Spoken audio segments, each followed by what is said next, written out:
Sementara itu si pelayan bergegas pergi kepada kedua nyonyanya dengan membungkuk hingga ke tanah. Inang yang sudah tua, seorang perempuan baik dengan kulit berwarna zaitun, namun menyenangkan, turun dari kereta dengan segera dan menghampiri nyonyanya. Tetapi Maria Magdalena mengatakan sesuatu kepadanya dan dia mengarahkan langkah kakinya menghampiri Santa Perawan dengan berkata, "Maafkan aku. Tetapi sukacitaku bertemu dengannya begitu besar hingga aku tidak melihat yang lainnya. Mari, Bunda terberkati." Matahari menyengat, tetapi sejuk di dalam kereta. Semua perempuan naik ke atas kereta menantikan para laki-laki yang jauh di belakang.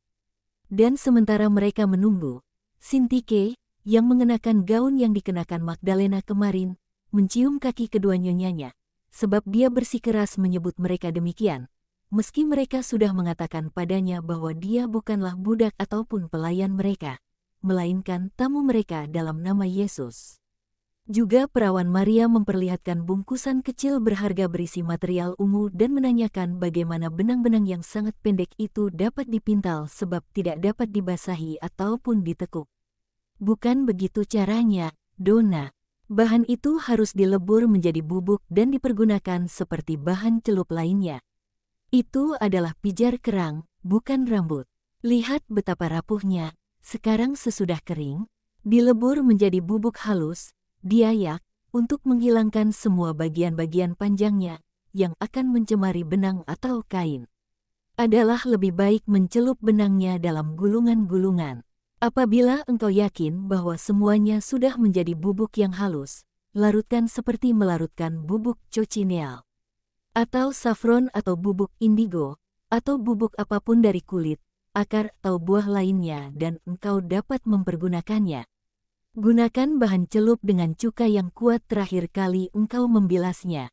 Terima kasih, Naomi. Akan aku lakukan seperti yang kau katakan padaku. Aku pernah menyulam dengan benang ungu, tetapi benang diberikan kepadaku dalam keadaan siap pakai. Ini dia Yesus, waktunya untuk mengucapkan selamat tinggal, putri-putriku. Aku memberkatimu semua dalam nama Tuhan. Pergilah dalam damai dan bawalah damai serta sukacita kepada Lazarus. Selamat tinggal, Maria. Ingatlah bahwa kau mencucurkan di dadaku air mata kebahagiaanmu yang pertama. Aku, oleh karenanya, adalah bundamu, sebab seorang bayi mencucurkan air mata pertamanya pada dada ibunya. Aku adalah bundamu dan akan selalu demikian. Apa yang mungkin berat bagimu untuk dikatakan, juga kepada saudarimu yang paling mengasihi, kepada inangmu yang paling mencintai, datang dan katakanlah kepadaku. Aku akan selalu memahamimu, apa yang tidak berani kau katakan kepada Yesusku, sebab masih tercemar oleh kemanusiaan, yang tidak ia kehendaki ada pada dirimu, datang dan katakanlah kepadaku. Aku akan selalu sabar dan bermurah hati kepadamu, dan apabila kau ingin menceritakan juga kepadaku kemenangan-kemenanganmu, tapi aku lebih suka kau mengatakannya kepadanya, bagai bunga-bungaan yang harum mewangi, sebab ia adalah juru selamatmu, bukan aku. Aku akan bersuka cita bersamamu. Selamat tinggal, Marta. Sekarang kau pergi dengan bahagia, dan kebahagiaan rohanimu akan lestari. Jadi kau tidak perlu apa-apa lagi selain maju dalam keadilan, dalam damai yang sekarang tak ada suatu pun yang mengganggunya dalam dirimu. Lakukanlah demi Yesus, yang sudah begitu sangat mengasihimu sebagaimana kau mengasihi saudarimu yang kau kasihi dengan kasih seutuhnya.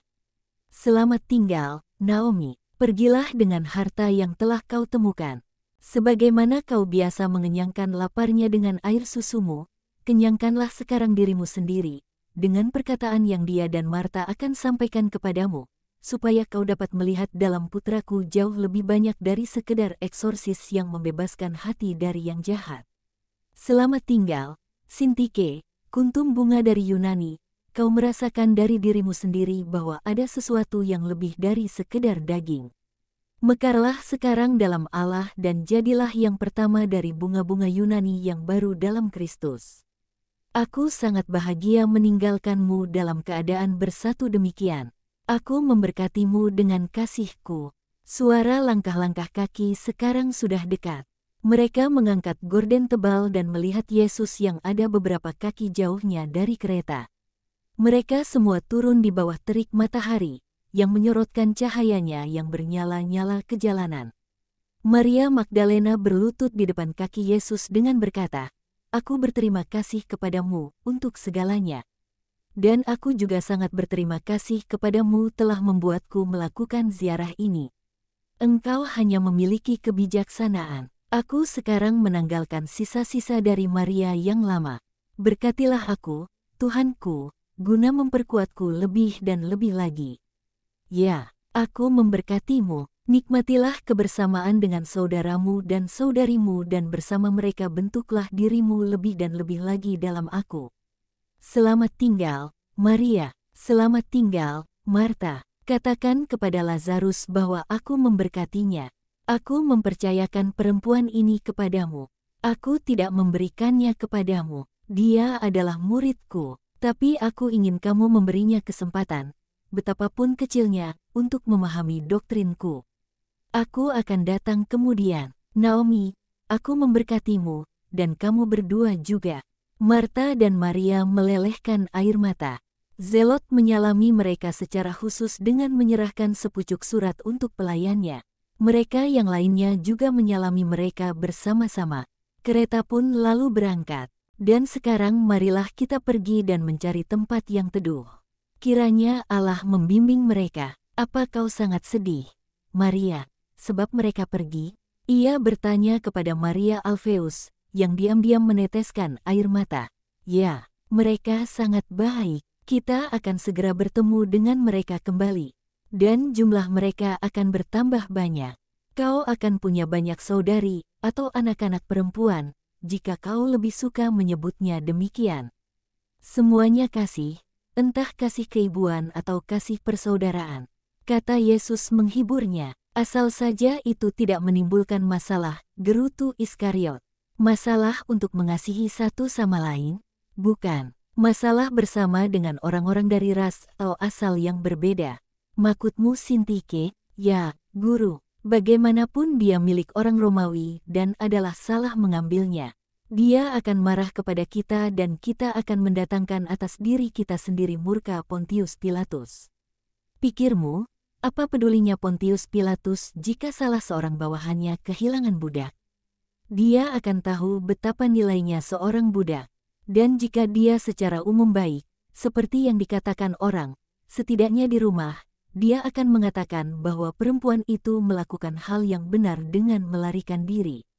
Jika dia seorang yang tidak baik, dia akan berkata, urus perkaranya dengan baik. Aku akan menemukannya. Orang yang tidak baik tidak peka terhadap penderitaan orang-orang lain.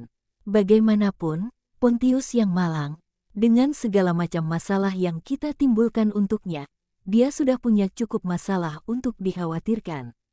Daripada memboroskan waktunya dengan pengaduan seorang yang membiarkan budaknya melarikan diri, kata Petrus. Dan banyak dari antara mereka yang membenarkannya dan menertawakan kemarahan si Romawi mesum itu. Akan tetapi Yesus membahas masalah itu pada tingkat yang lebih tinggi. Yudas, apakah kau mengenal kitab Ulangan? Tentu saja, guru, dan aku tidak ragu mengatakannya, seperti sangat sedikit saja orang. Dan bagaimana pendapatmu mengenainya? Juru bicara Allah, juru bicara. Jadi, dia mengulang sabda Allah. Tepat, kau menilainya dengan benar. Tapi, lalu, mengapa kau pikir bahwa adalah tidak benar melakukan apa yang diperintahkannya? Aku tidak pernah mengatakan begitu. Sebaliknya, aku mendapati bahwa kita terlalu melalaikannya dengan mengikuti hukum yang baru. Hukum baru adalah buah dari yang lama, yakni, adalah kesempurnaan yang dicapai oleh pohon iman. Tapi tak seorang pun dari kita melalaikannya, sepanjang aku tahu, sebab aku adalah yang pertama menghormatinya dan mencegah yang lain melalaikannya. Yesus amat tajam dalam mengucapkan perkataan ini. Ia kembali berbicara, kitab Ulangan tidak dapat disentuh. Juga ketika kerajaanku akan menang, dan bersama kerajaanku hukum yang baru beserta peraturan-peraturan dan ketetapan-ketetapannya. Kitab Ulangan akan selalu diberlakukan atas perintah-perintah baru, seperti batu-batu kubus dari bangunan-bangunan kuno dipergunakan untuk bangunan-bangunan baru, sebab batu-batu itu sempurna dan menjadikan tembok sangat kokoh. Akan tetapi kerajaanku belum ada, dan aku, seorang Israel sejati, tidak melanggar ataupun melalaikan kitab Musa. Itu adalah dasar dari perilakuku dan ajaranku. Di atas dasar manusia dan guru, putra Bapa menempatkan konstruksi surgawi dari kodrat dan kebijaksanaannya. Dalam Ulangan ada tertulis, "Janganlah kau serahkan kepada tuannya seorang budak yang melarikan diri dari tuannya kepadamu. Bersama-sama engkau dia boleh tinggal, di tempat yang dipilihnya, dia boleh tinggal dengan damai di salah satu kota-kotamu dan janganlah engkau menindas dia." Perintah ini berlaku tanpa peduli kemanapun seorang budak sudah terpaksa melarikan diri dari seorang tuan yang keji. Dalam kasusku, dalam kasus Sintike, pelarian ini bukan menuju suatu kebebasan yang terbatas, melainkan menuju kebebasan tak terbatas dari Putra Allah. Dan sekarang sesudah burung skylak ini lolos dari jerat para pemburu, apa kau berharap aku menempatkannya sekali lagi ke dalam jaring dan menyerahkannya ke penjaranya guna merampas juga darinya pengharapan, sesudah merenggut kebebasannya? Tidak, tidak pernah. Aku memuji Allah sebab, sebagaimana perjalanan kita ke Endor membawa kembali anak ini kepada Bapa, demikianlah kunjungan kita ke Kaisarea sudah membawa perempuan ini kepadaku, supaya aku menghantarnya kepada Bapa. Di Sicaminon, aku berbicara kepadamu tentang kuasa iman. Hari ini aku akan berbicara kepadamu tentang terang pengharapan. Tapi sekarang marilah kita makan dan beristirahat di kebun buah-buahan ini. Sebab matahari menyengat begitu teriknya seolah neraka terbuka.